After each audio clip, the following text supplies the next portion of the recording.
தேவனே நான் ஓமதண்டையில்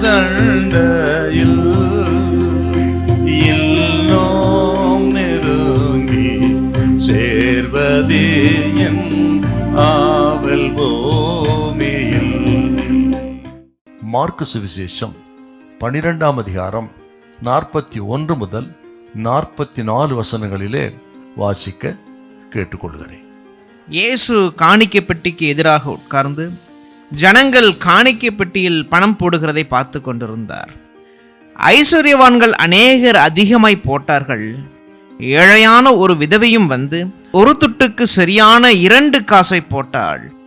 ஆண்டவராகிய இயேசு கிறிஸ்து இந்த உலகத்தில் வந்து ஊழியம் செய்த நாட்களிலே நடைபெற்ற ஒரு நிகழ்ச்சி. தேவாலயத்தில் ஒரு நாள் ஆண்டவர் இயேசு காணிக்கை பெட்டி வைத்திருக்கிற இடத்திலே அமர்ந்திருந்தார். அப்பொழுது ஜனங்கள் வந்து காணிக்கை போட்டார். ஐஸ்வர்யவான்கள், ஏழைகள் என்று அநேகர் வந்து காணிக்கை செலுத்தினார். அது ஆண்டவர் பார்த்து கொண்டே இருந்தார்.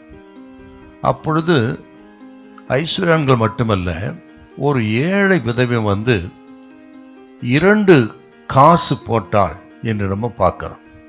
அதை ஆண்டவர் பார்த்து ஆச்சரியப்பட்டு, இவர்கள் எல்லாரை காட்டிலும் இவள் அதிகம் போட்டாள், தனக்கு உண்டான எல்லாவற்றையும் செலுத்திவிட்டாள் என்று ஆண்டவர் அவளை மெச்சிக்கொண்டார். ஐஸ்வர்யவான்கள் அதிகமாய் கொடுத்தார்கள். அந்த ஏழை விதவை 2 காசு போட்டதை கர்த்தர் மேன்மைப்படுத்தினார். அப்படின்னா என்ன அர்த்தம்?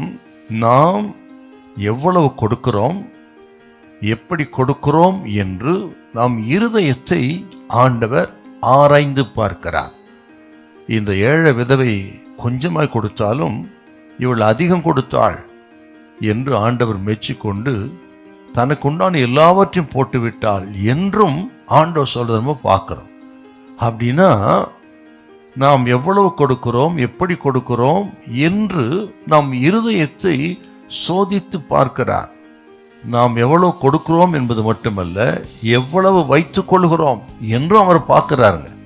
அதுதான் ரொம்ப முக்கியம். அவர் பார்வையை வித்தியாசமானது. இப்போ நமது இருதயத்தை ஆராய்ந்து அறிகிறவர் நமது ஆண்டவர். கேட்கிற அருமையான கத்திரி பிள்ளைகளே, நான் ஊழியர்களுக்கும் பேசுகிறேன், விசுவாசிகளுக்கும் பேசுகிறேன். ஊழியர்களும் கவனிக்கணுங்க. நமக்கு வாழ்க்கைக்கு தேவையானதை எடுத்துக்கொண்டு மற்றதை ஊழியத்துக்கு செலவிடணுங்க. மிஷினரி ஊழியங்களுக்கு, தரித்திரருக்கு, நற்கிரியர்களுக்கு, விதவைகளுக்கு என்று, ஏழைகளுக்கு என்று தாராளமாக நாம் இப்படி ஊழியத்தில் செலவிடணுங்க. இன்றைக்கு அப்படி இல்லாதனால தான் வித்தியாசமான காரியங்களை, சாட்சிக்கேடுகள் எல்லாம் நம்ம பார்க்குறோம். இருக்கிறது போதும்னு நினைங்க. கர்த்தர் கொடுக்கறத ஊழியத்துக்கு செலவிடுங்க. ரட்சிப்புக்காக செலவழிங்க, சுவிசேஷ ஊழியத்துக்காக செலவழிங்க. அது பெரிய ஆசீர்வாதத்தை கொண்டு வரும். ஹல்லேலூயா, ஹல்லேலூயா.